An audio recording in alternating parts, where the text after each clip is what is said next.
First करो आपने अपने फ्रेंड्स के साथ मिलकर मूवी का प्लान बनाया और अचानक से आपके किसी एक फ्रेंड ने मूवी जाने से इनकार कर दिया। उसने ये नहीं बताया कि व्हाट्स द एग्जैक्ट रीज़न, वो क्यों नहीं जा रहा है। ना ही उसने आपको ये कहा कि आप प्लान कैंसिल कर दो, बट वो बोल रहा है कि मैं नहीं जा सकता, तुम लोग जाओ। अब इस सिचुएशन में आप डिसअपॉइंटेड हो जाओगे। आप बोलोगे कि ऐसा कैसे हो सकता है, उसने अचानक से मना कर दिया, हमने इतना अच्छा प्लान बनाया था मूवी का। अब आपके जो बाकी के फ्रेंड्स हैं जो कि आपके साथ जा रहे थे मूवी देखने के लिए, वो बोलेंगे कि कोई बात नहीं, हम लोग चलते हैं, हो सकता है उसको कोई काम हो सकता है वो बीमार हो सकता है उसको एडमिशन के लिए जाना हो, कोई भी रीज़न हो सकता है, बट आप सर्टेन नहीं हो क्योंकि उसने आपको एग्जैक्ट रीज़न नहीं दिया कि दिस इज़ द रीज़न, मैं इसलिए नहीं जा रहा। ऐसी सिचुएशन में आप अजम्पशंस लगाओगे कि ये हो सकता है, ये हो सकता है। और आज की इस वीडियो में हम हो सकता है को ही सीखने वाले हैं, जो कि हमारी इंग्लिश लर्निंग जर्नी का एक पार्ट है। Hey there, welcome back to my channel. I am your English companion Arshi. जब किसी चीज़ के बारे में हम श्योर नहीं होते कि कोई भी चीज़ क्यों हुई, तो हम अंदाजे लगाते हैं, हम अजम्पशंस लगाते हैं कि ये पॉसिबिलिटी हो सकती है या ये पॉसिबिलिटी हो सकती है। बट द क्वेश्चन इज़ कि इन पॉसिबिलिटीज़ को या इन अनसर्टेनिटीज़ को हम इंग्लिश में कैसे बताएं। मतलब कि जैसे अगर आपका फ्रेंड जाने से इनकार कर रहा है अचानक से मूवी के लिए, तो आप इस चीज़ को इंग्लिश में कैसे ट्रांसलेट करोगे। आप जो अजम्पशंस लगा रहे हो कि हो सकता है वो बीमार हो सकता है उसका कोई और काम हो सकता है उसने ये कर दिया, हो सकता है वो ये कर रहा हो, तो इन चीज़ों को आप इंग्लिश में कैसे ट्रांसलेट करोगे, which is a part of our English learning journey. हम डेली लाइफ में से काफ़ी एग्जाम्पल्स देखते हैं जब हम अजम्पशंस लगाते हैं, जब हम श्योर नहीं है किसी चीज़ के बारे में, तो इस तरह के सेंटेंसेस को हम इंग्लिश में कैसे फॉर्म करते हैं। This is what we are going to learn in today's video. This video is a part of our English modal verb series, जिसमें मैंने आपको काफ़ी सारे पार्ट्स प्रोवाइड किए हैं। ये कोई ग्रामेटिकल सीरीज़ नहीं है। I am not teaching you modal verbs as a grammatical topic, but as a topic जो कि आपकी लाइफ में काफ़ी इंपॉर्टेंट है। हम काफ़ी ऐसे सिचुएशंस को फेस करते हैं, काफ़ी ऐसी चीज़ें हमारी लाइफ में जब आपको इंग्लिश में बात करनी पड़ती है अलग अलग टॉपिक्स के बारे में, और आपको पता होना चाहिए कि आप किस तरह से हर एक सिचुएशन को इंग्लिश में एक्सप्लेन करोगे, कैसे आप एक्सप्रेस करोगे। आज की वीडियो में हम सीखेंगे how to use may have had in English sentences. So let's begin the video.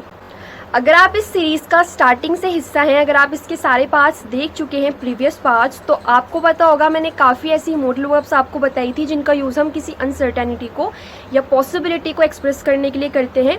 इस वीडियो को देखते दौरान आपको ये बिल्कुल नहीं सोचना है कि हम पॉसिबिलिटीज़ के लिए तो वुड का भी यूज़ करते हैं, मे का भी यूज़ करते हैं। आपको सिर्फ और सिर्फ ध्यान देना है उन सेंटेंसेस पर जो मैं आपको इस वीडियो में बता रही हूँ।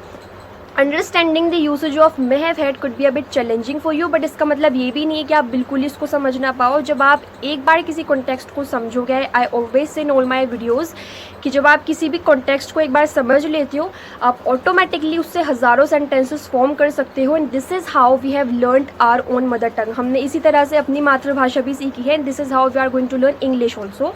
तो आपको बहुत अच्छे से इस वीडियो को एंड तक देखना है और आपको सारे सेंटेंसेस को अटेंटिवली सुनना है ताकि आप अच्छे से समझ पाओ कि किस तरह से आप मे हैव हैड को इंग्लिश में यूज़ करोगे।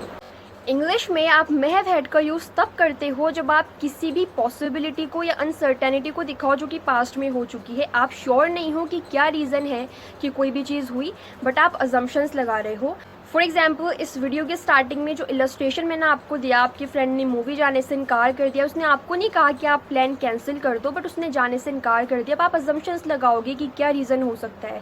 आपको उसने नहीं बताया कि ये वजह है, मैं बीमार हूँ इसलिए नहीं जा रहा हूँ या मुझे कोई और काम है, बट आप अजम्पशंस लगा रहे हो कि हो सकता है इस वजह से वो न जा रहा हो सकता है इस वजह से वो न जा रहा हो। तो जब ये सारे अजम्पशंस हम लगाते हैं, जब हम किसी चीज़ को लेके श्योर नहीं है, बट हम अजम्पशंस लगाएं कि this could be the possibility why somebody is not something doing something, तो आप मे हैव हैड का यूज़ करते हो इन इंग्लिश सेंटेंसेस।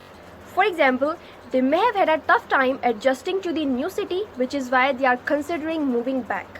अब मान लो आपके कुछ नेबर्स हैं जो कि नई सिटी में शिफ्ट हो चुके हैं और वो वापस से आना चाह रहे हैं वहीं पे जहाँ वो पहले रह रहे थे। हालांकि उन्होंने आपको रीज़न नहीं बताया वो क्यों आना चाह रहे हैं, जबकि कोई नई सिटी में शिफ्ट हो चुका है वापस से वो आना चाह रहा है, तो उसने आपको रीज़न नहीं बताया कि क्या रीज़न है, बट आप अजम्पशन लगा रहे हो कि हो सकता है वो नई सिटी में एडजस्ट ना कर पा रहे हों, इसलिए वो वापस से आना चाह रहे हैं। So they may have had a tough time adjusting to the new city. हो सकता है वो वहाँ पर एडजस्ट ना कर पा रहे, उनको प्रॉब्लम्स फेस करनी पड़ रहे हो, which is why they are considering moving back, इसलिए वो वापस आना चाह रहे हैं। He may have had a different perspective on the issue, which is why he disagreed with the decision. हो सकता है कि उसका कुछ अलग पर्सपेक्टिव हो, उसकी इस इशू को लेकर कोई दूसरी राय हो, इसलिए उसने डिसीजन से डिसअग्री कर दिया।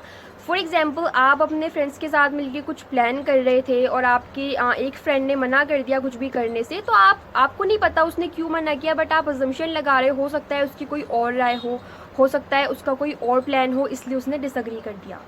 Radhika may have had a great time on her vacation, यानी राधिका ने अपनी छुट्टियों में काफ़ी मज़े किए होंगे। राधिका ने आपको नहीं बताया कि उसने मज़े किए, बट वेकेशन है, छुट्टियों में लोग घूमने जाते हैं, मज़े करते हैं, एंजॉय करते हैं, तो आप अजम्पशन लगा रहे हो कि उसने बहुत मज़े किए होंगे। हो सकता है उसने मज़े ना किए हों, वहाँ जाके वो पछता रही हो कि मैंने तो गलती कर दी वेकेशंस पर आके, बट आप अंदाज़ा लगा रहे हो कि राधिका ने वहाँ बहुत मज़े किए होंगे। She may have had a great time on her vacation. Similarly, they may have had a complicated history, which is why they don't talk to each other. यहाँ पर भी इस सेंटेंस के थ्रू हमें पता चल रहा है कि दो लोग हैं जो कि आपस में काफ़ी टाइम से बात नहीं कर रहे हैं। आप अजम्पशन लगा रहे हो सकता है पास्ट में इनकी जो रिलेशनशिप है वो अच्छी ना रही हो, इसलिए वो एक दूसरे से बात नहीं करते। हालांकि उन्होंने आपको रीज़न नहीं बताया कि हम इसलिए बात नहीं करते, बट आप अजम्पशन लगा रहे हो that they may have had a complicated history, which is why they don't talk to each other. She didn't attend the party. She may have had a prior commitment, यानी उसने party attend नहीं की, हो सकता है उसको कोई और काम हो। तो इस तरह से आप may have had के थ्रू उन सेंटेंसेस को फॉर्म करते हो इंग्लिश में जब आप कोई अनसर्टेनिटी दिखाओ, कोई पॉसिबिलिटी दिखाओ, आप श्योर नहीं हो किसी चीज़ को लेकर कि ये हुआ होगा या यही एग्जैक्ट रीज़न है कि कोई चीज़ क्यों नहीं हुई या किसी ने कुछ क्यों नहीं किया, बट आप अपने अजम्पशन लगा रहे हो कि इस वजह से चीज़ नहीं हुई होगी, इस वजह से चीज़ नहीं हुई होगी। तो इस तरह से आप इंग्लिश में सेंटेंसेस फॉर्म करते हो। Once you understand the context, और आप जब इनको प्रैक्टिस करोगे अपनी डेली लाइफ में, आप ऑटोमेटिकली हज़ारों सेंटेंसेस फॉर्म कर जाओगे। अगर आपको वीडियो पसंद आई हो तो वीडियो को लाइक करना है, वीडियो को शेयर करना है with as many people as much as you can. Comment section में मुझे ज़रूर से बताना आपको ये वीडियो कैसी लगी, आप में से कितने लोग इस सीरीज़ का पहले से पार्ट रह चुके हैं, कितने पार्ट्स आप इस सीरीज़ के देख चुके हैं। आपको 5 to 10 सेंटेंसेस कमेंट सेक्शन में फॉर्म करने हैं। इससे पता चलेगा कि आप में से कितने ने इस वीडियो को अच्छे से देखा और आप में से कितने लोग अपनी इंग्लिश लर्निंग जर्नी को इम्प्रूव करना चाहते हैं सून एज पॉसिबल, क्योंकि आज के टाइम पे इंग्लिश को इम्प्रूव करना इज़ अ मस्ट, बहुत ज़रूरी है। मैं आपको प्रेशराइज़ नहीं कर रही हूँ, आपको डरा नहीं रही हूँ, but this is the reality. आपको इंग्लिश सीखनी चाहिए आज के टाइम पे, it's a must. Do subscribe to my channel ताकि आपको नोटिफिकेशंस मिलते रहे whenever I upload a new video. मिलते हैं नेक्स्ट वीडियो में, तब तक के लिए बाय बाय।